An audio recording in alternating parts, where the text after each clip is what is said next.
1948 years after the creation of Adam, Abraham was born. And 1948 years after the birth of the second Adam, the Lord Jesus Christ, the nation of Israel was born. Gary Stearman is here to discuss with me when history repeats itself. And when history repeats itself in the Bible, we're talking about prophecy, because there are all sorts of types and symbols which are elaborately established in ancient days, then to be worked out again. A well-known example of this would be the plagues upon the house of Pharaoh in the days of Moses, which are a type then of the plagues that will later emerge in the book of Revelation during the tribulation. We have a situation during the life of Abraham which establishes a similar historical type. And J.R., when Abraham was born and growing up and reaching manhood, let's say the first 48 years of his life, amazing things were happening in the Middle East. It was not just a sterile, barren kind of humdrum, ho-hum society. A lot of exciting things were happening. You remember Jesus said that a certain generation would not pass away until all these things are fulfilled. That's right. I think he was referring to the Abrahamic covenant, the covenant God made with Abraham. In the final generation, all these things would be fulfilled. And so the generation of Abraham is tied to this generation with the birth of Israel in 1948 and the years following. So in Abraham's day, things were going on around him, contemporaneous with him, that are also going on in this generation. And this is what is so remarkable about this story in the book of Genesis. The first thing I want to discuss, Gary, is the Tower of Babel was going on. A Nimrod of the house of Ham had built a world kingdom and a city and a tower, and it was a religious tower, a gate to the gods, a gate to heaven. And God decided that he wasn't going to let him get away with it. So it looks like this Tower of Babel problem developed when Abraham was around 48 years old. Yeah, when he was 48 years old, that is about 1,996 years after creation. And J.R., let's put this tower in context. Ordinarily, we think of it as a mud brick tower, and we think of a bunch of slaves running around the hot desert with the hods of bricks on their back, running and laying bricks and things like that. But let's put it in a context where it makes sense. Everywhere you go on this planet, you find pyramids. You go to the old Aztec and Mayan ruins. You go down into South America. In China, now this is not widely known, but they have found pyramids in China that rival the Great Pyramid in size. In other words, there was a period of time when tower making was big business on this earth. And it was a religion, wasn't it? It was a religion, and this is my precise point. It was a false religion. We would call it today the New Age religion, but it's really not new. And the idea of this tower, as given in Genesis 11, is that since the world was unified and there was one language and one speech, there was nothing they couldn't do as a unit. And verse 4 of Genesis 11 says, "And they said, Go to, let us build a city and a tower whose top may reach unto heaven, and let us make us a name, lest we be scattered abroad on the face of the whole earth." So they knew several things. They reasoned somehow that there was a way into heaven, if you will, a gate to paradise. They probably knew of the wisdom of the ancients who had built the pyramid in Egypt. They reasoned that unless they pulled this off, they would somehow be dispersed and spread across the world, and they didn't want that to happen. And so there was a lot going on there. Yes. Now, the building of this tower was not a 3-month ordeal or even a 1-year ordeal. You may recall it took Noah 120 years to build a ship. So to build this tower must have taken a lot of time. And the interesting thing about it, Gary, if we go back 5 generations from Abram to his great-great-great-great-grandfather, Peleg Peleg lived 239 years, and he died when Abraham, or he's called Abram at this time, was 48 years old. And it's possible that Peleg died in the fracas of the misunderstanding that developed around the Tower of Babel when the languages were changed. What? And nobody could understand. Everybody was misunderstanding everybody else. It's interesting, Gary, that Haran, Abraham's brother, died, and Peleg died, and Terah, Abraham's father, decided to pack up the family belongings and leave town. And it may have happened all at the same time around this Tower of Babel. I want to read to you one little statement here in Genesis 10:25. Unto Eber were born two sons. The name of one was Peleg, for in his days was the earth divided. So this division of the languages and the earth and the tribes spreading, Shem went one way, Ham went another, Japheth went another.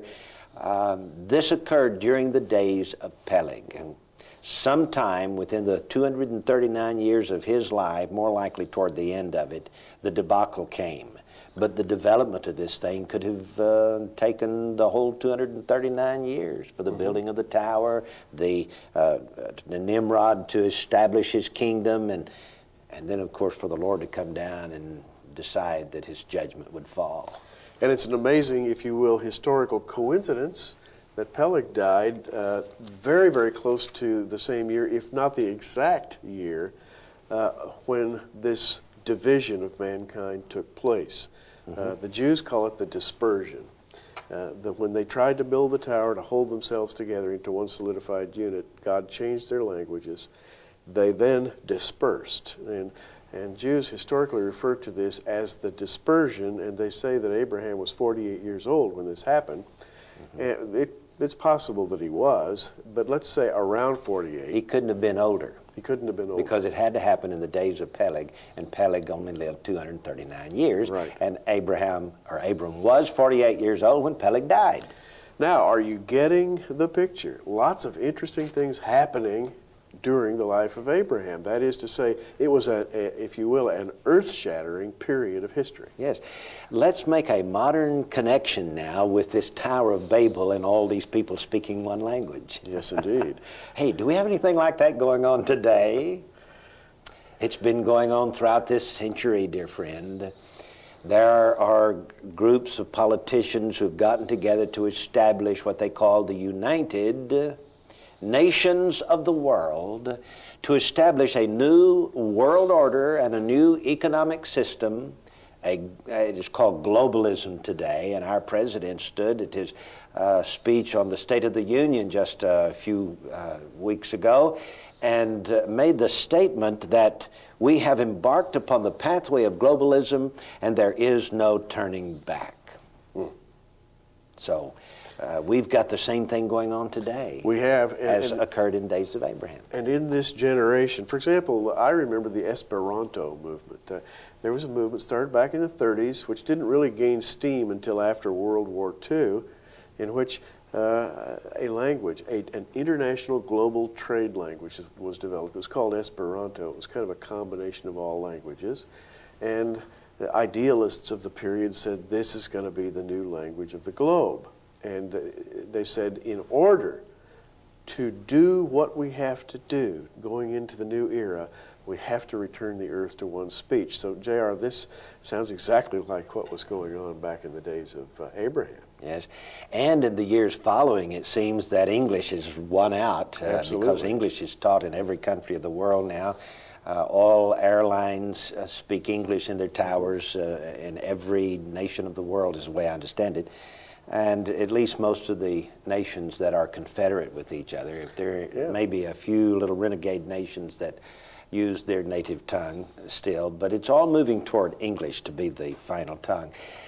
It's happening today, Gary. And the interesting thing is the judgment of God fell upon those people in those days, and the judgment of God is about to fall again. And indeed it is. Now, does history repeat itself? That is there a discernible pattern in the life of Abraham that reasserts itself in our day? And if so, what conclusions can we draw? Well, after the break, we're going to be talking about this and much more. You know, it's important for us to understand that Abraham was born 1948 years after the creation of Adam, and that Israel was born 1948 years after the birth of the second Adam, the Lord Jesus Christ, which puts us right in the repetition of history.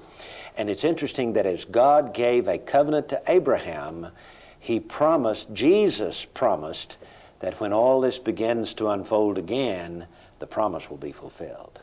We'll be back in just a moment. When Abraham and his family and his father Terah left town, perhaps because of the Tower of Babel debacle, they did not move immediately to the Promised Land. They stopped somewhere between the Mesopotamia Valley and the Promised Land and built a little town called Haran, named after his deceased brother. They were there for some time, maybe looks like about 27 years. And then Terah dies. And Abraham, now 75 years old, decides to follow what the Lord originally told him to do 27 years before and move on to the Promised Land. Gary, when he got to the Promised Land, he found that somebody had already beat him there. Well, indeed he did, J.R., and not only were people there, but the conditions at the time he arrived were less than favorable. There was famine in the land. Yes. And you get the feeling that his arrival was sort of ill-timed in a way. You know, the Bible says that he went to Shechem in the plain of Moreh, and the Canaanite was then in the land, and the Lord appeared to him and said, I'll give you this land. And he built an altar there at a place called Bethel, and then he journeyed on toward the south. And because there was a famine in the land, he went immediately right on down into Egypt. He did not stay in the land that God promised to give to him. Now, this is the infamous event in Abram's life where he lied about his wife. Yeah. And saying, she's my sister. Because he figured that if he went in with her as his wife, and of course Abram was a very wealthy man, had flocks and herds and camels and so forth, and he figured, Pharaoh might just do away with me, take my wife and all my possessions. So he told a little bit of a story. It was a little bit of a story.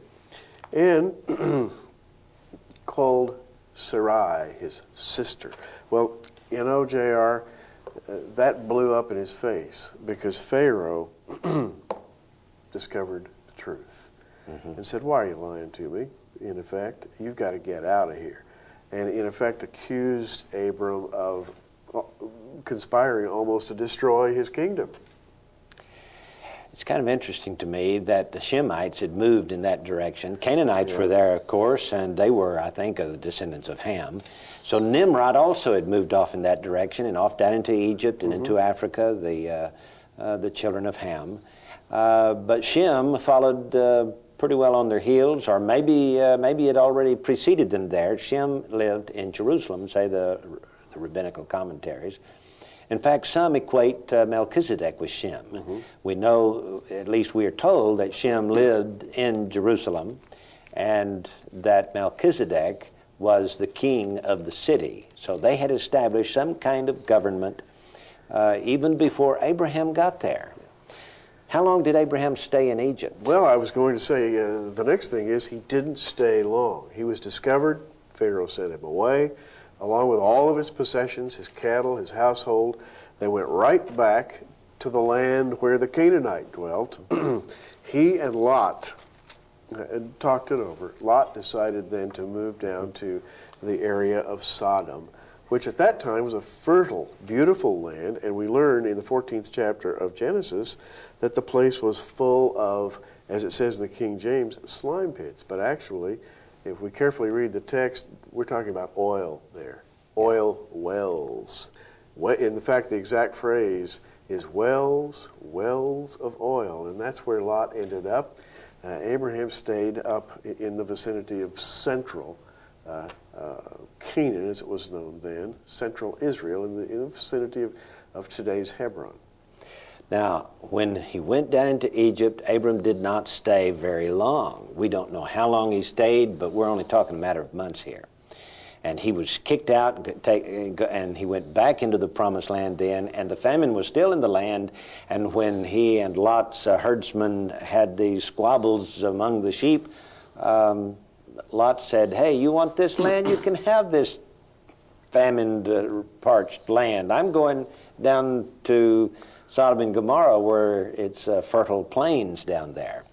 And meanwhile, of course, after Nimrod's kingdom had deteriorated, Chedorlaomer and Tidal, king of nations, and a couple other kings, they got together and established another world kingdom as opposed to the Nimrod's government. And they had already begun to consolidate their political power and had a subservient type treaty with the people of Sodom and Gomorrah, and were collecting taxes for 12 years.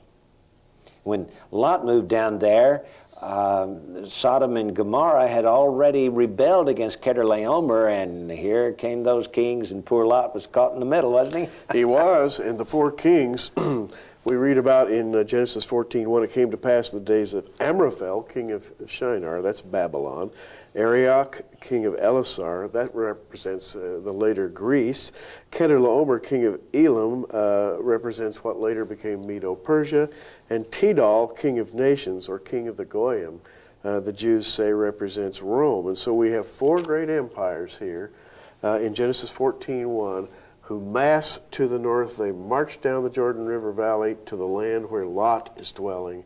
And J.R., it's very clear they want the produce of that land. That's what they're going for.